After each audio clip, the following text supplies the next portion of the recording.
পৃথিবীর দ্বিতীয় মহাপাপ বাপ মায়ের অবাধ্য চলা। পৃথিবীর দ্বিতীয় মহাপাপ বাপ মায়ের অবাধ্য চলা।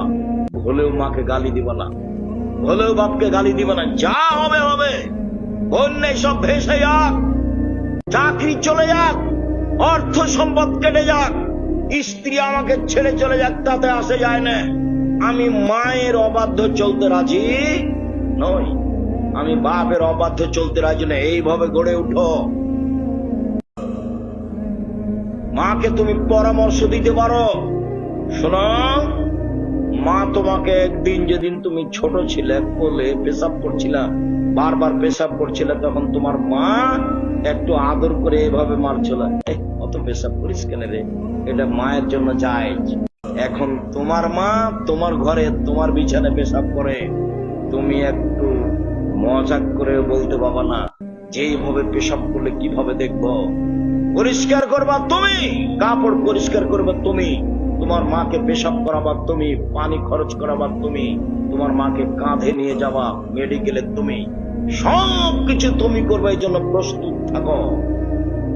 পায়খানা করাবা তুমি, পেশাব করাবা তুমি, গোসল দিয়ে তুমি, কাপড় পরাবা তুমি। তোমার বউ যদি করে আলহামদুলিল্লাহ, ভালো করুক, নাহলে সব তোমার জিম্মেদারি, তুমি এটা মনে রেখো। মাকে কাঁধে করে হাসপাতালে নিয়ে যাবা তুমি, বাড়িতে নিয়ে আসবা তুমি, তোমার জিম্মেদারি। একদিন তুমি ছিলে তোমার মায়ের কোলে, এখন তোমার মা তোমার কোলে। বুঝাতে পারিনি কথা? একদিন তুমি ছিলে তোমার মায়ের কোলে, এখন তোমার মা হলো তোমার কোলে। মানুষের বয়স বেশি হয়ে গেলে মানুষের হিসাব নিকাশ থাকে না। রাসূল সাল্লাল্লাহু আলাইহি সাল্লাম বলেন, জিজ্ঞাসা করা হলো বাঁচার পথ কি? তখন আল্লাহ রাসূল বললেন, শোনো, মুখ বন্ধ রেখো, বেঁচে যাবা, জান্নাতে চলে যাবা।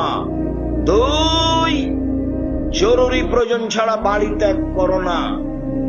খাওয়ার পরে হাত ভালো করে মুছেই নি কাপড়ে দোকানের দিকে হাঁটছে, বসে গল্প করবে, সেই জন্য শরম পাও না?